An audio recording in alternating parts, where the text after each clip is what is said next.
The voice on the radio told them not to unzip the tent for anyone, including him. And that was the part that bothered me most when they repeated it later. Because no ranger in this park would ever say that. We're trained to identify ourselves clearly, approach with lights, announce from a distance, all of that. But according to the campers, whoever came over their emergency weather radio around 2 in the morning said, very calmly, listen carefully. Stay inside your tent until daylight. Do not respond if anyone calls your names. Dispatch confirmed no ranger had transited on that frequency, and no one had even been assigned to that side of the campground overnight. I know, because I was the one they woke up and sent out there after the couple finally drove themselves to the entrance kiosk at dawn, looking like they'd seen a wreck on the highway.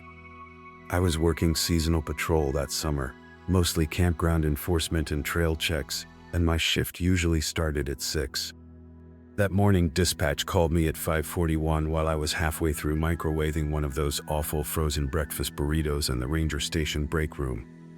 They said 2 campers from the lower primitive loop were reporting suspicious activity overnight, possible prowler, possible impersonation of park staff, and they were too shaken to return to their site without an escort.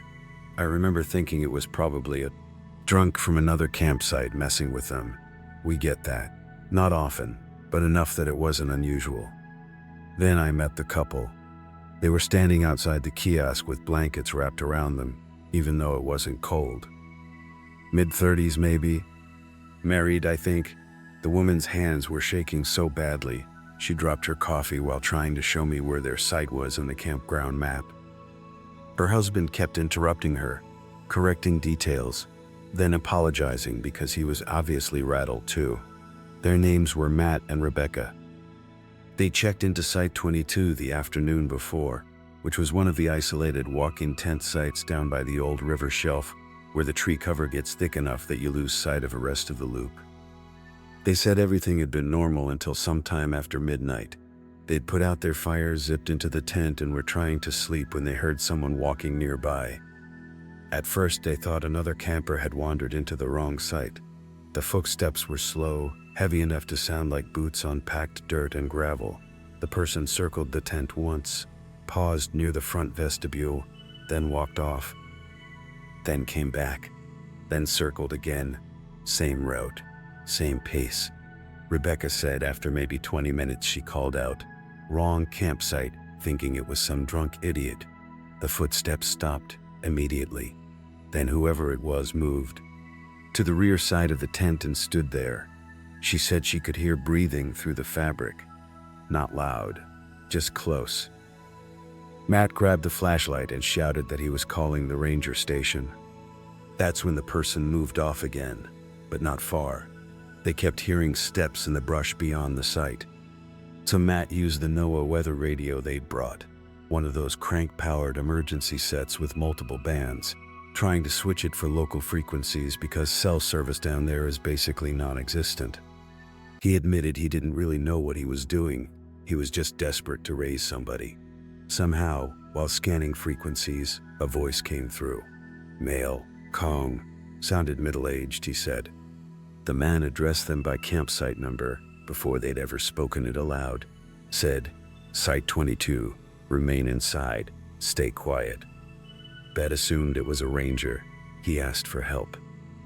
The voice told him a ranger was en route, but repeated, "Do not exit the tent for anyone until sunrise. If you hear your names outside, ignore it." That part, when they told me, I honestly thought maybe stress was distorting their memory because it sounded too strange, but they both insisted on the wording. They said the footsteps continued circling for another hour after that, sometimes close enough to press the tent wall slightly inward when the person brushed against it. Once, they heard something scrape slowly along the rainfly from one end to the other, like a hand dragging across the nylon. They stayed inside all night because, frankly, they didn't know what else to do. When dawn started breaking, the footsteps stopped. Completely. They packed in a panic, sprinted to their car, and drove straight to the entrance station. No ranger had ever arrived. No one had been on that frequency. That was the story. I still figured prowler, maybe someone mentally unstable or a local screwing with campers using an old scanner setup. Weird, but not impossible. So I drove them back down to Site 22 in my truck while another ranger stayed at the kiosk with dispatch. The site was exactly where they said, isolated enough that if someone wanted to harass campers, they could do it without being easily seen from the road. Their tent was still up, camp stove out, half-packed duffels shoved near the picnic table where they'd abandoned things in a hurry. And right away I saw signs someone had definitely been there. The dirt around the tent was covered in footprints, boot prints. Large men's tread, deep heel impression, probably size 11 or 12. The prints formed a rough ring around the tent exactly where they said the footsteps had circled. There were dozens of them, overlapping in places. Whoever it was had walked that perimeter again and again. I crouched to photograph them and noticed something odd almost immediately. There were no approach tracks, no clear line of prints leading into the campsite from the access path. Just the circular tracks around the tent and a cluster near the rear where the person had apparently stood for a while. I widened my search radius, thinking maybe the ground beyond was too hard for impressions, but the soil was soft from rain 2 days earlier. Every other footprint in the area showed fine. Mine did. The campers did. But the unknown tracks began near the tent and ended near the tent. No clean entry, no clean exit. I'm not saying they appeared from nowhere. More likely the person stepped over roots or rocks from another angle, and I just couldn't track it. I know. There's no lead in what they do. But it was strange enough that I called it in. Dispatch asked if I needed backup. I said yes. While waiting, I checked the tent itself. Along the rear rain-fly, there were faint, dirty streaks at shoulder height, where someone had dragged something, maybe a hand, maybe a branch, across the fabric. The woman saw that and started crying again. We took formal statements. Collected boot tread photos. I asked Matt to show me the radio they'd used. It was an old Midland weather emergency combo unit with manual tuning. Nothing fancy. I switched it through the bands myself. Weather, AM, FM, shortwave. Then, after a few clicks, static burst, and I caught maybe half a second of voice before it cut out. Nail, too brief to make out words. Could have been anything. Could have been signal bounce. But the frequency marker was sitting between two marked channels, not on any official park band. I wrote that down because it struck me as odd. Another ranger, Ellis, arrived and helped me canvass the nearby loop. No one admitted seeing anything. A retired couple in Site 18 said they'd heard what they thought was someone chopping wood around 1 in the morning, but that was it. No suspicious vehicles, no extra registrations. We checked the gate logs at the entrance booth. Only vehicles in or out matched registered campers.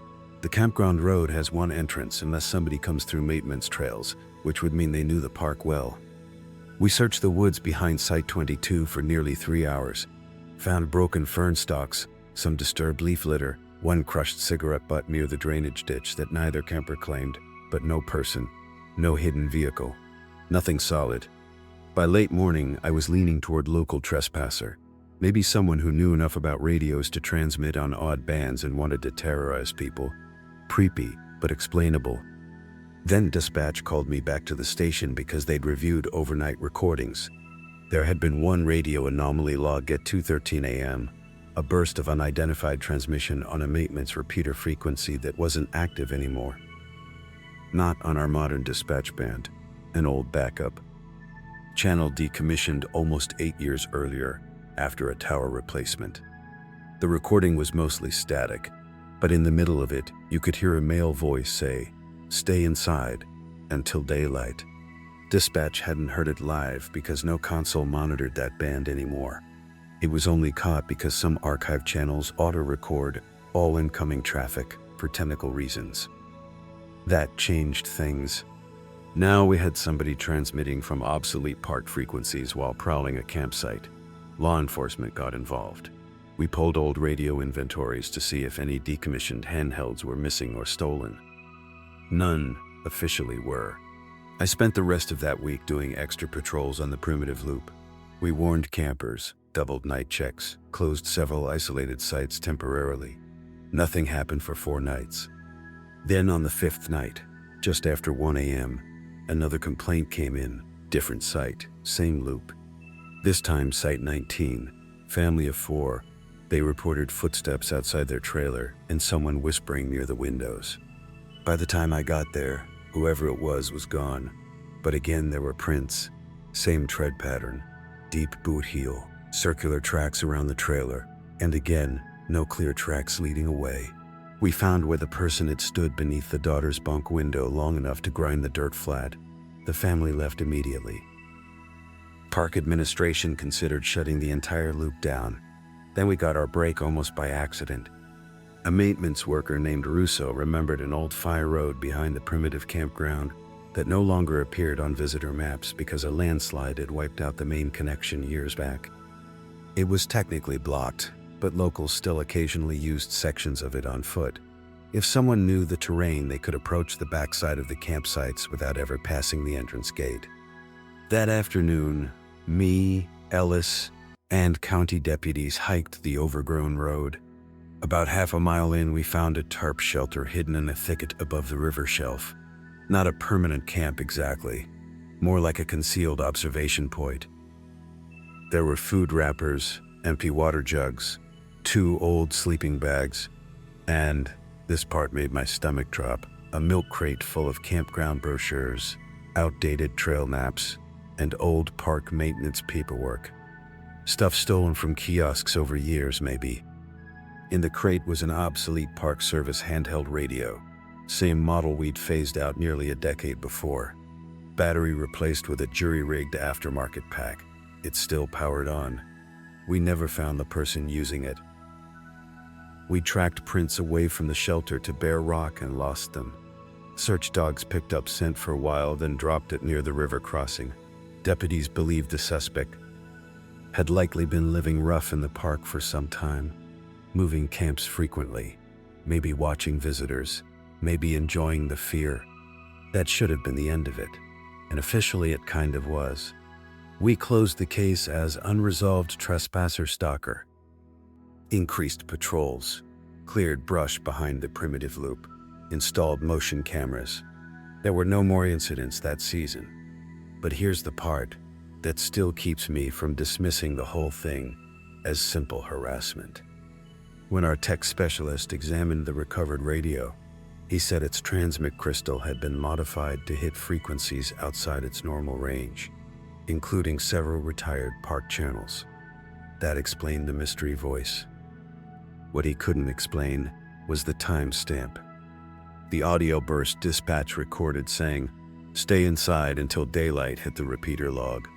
At 1:47 a.m., the campers at Site 22, according to both their phone log records and the metadata from photos they'd taken inside the tent trying to document what was happening, didn't first hear footsteps until 2 minutes and 4 seconds, 17 minutes later. Maybe the log server was wrong. Maybe the repeater clock drifted. Tech said that happens sometimes. But I remember Rebecca calling me a week afterward asking one question she hadn't thought to ask before. She wanted to know if rangers usually know campers' names before making contact. I told her no, not unless we've checked. Registration first. Then she got quiet and said the man on the radio hadn't called them Site 22 like they first thought. In the moment she'd assumed that because of Panet. After replaying it in her head over and over, she realized he'd used their actual names. Matt, Rebecca, stay inside. Neither of them had spoken their names aloud that night. Their registration slip was clipped to the numbered post at the front of the campsite, facing the road, nowhere near the rear tree line where the footsteps had circled. Maybe whoever was out there had watched them set up for hours. Maybe he'd read their names earlier. Maybe there's a simple explanation for every part of it if you break it down enough. But I still think about one detail from the footprint photos sometimes, usually when I'm doing night rounds and hear somebody walking in leaves where they shouldn't be. The tracks around that tent were just circles. After forensics enhanced the images, we realized every loop got a little tighter. Whoever made them had started wide and slowly moved closer with each pass until the final prints were right against the fabric. And the last set stopped at the tent wall, They didn't walk away, not in any direction we ever found.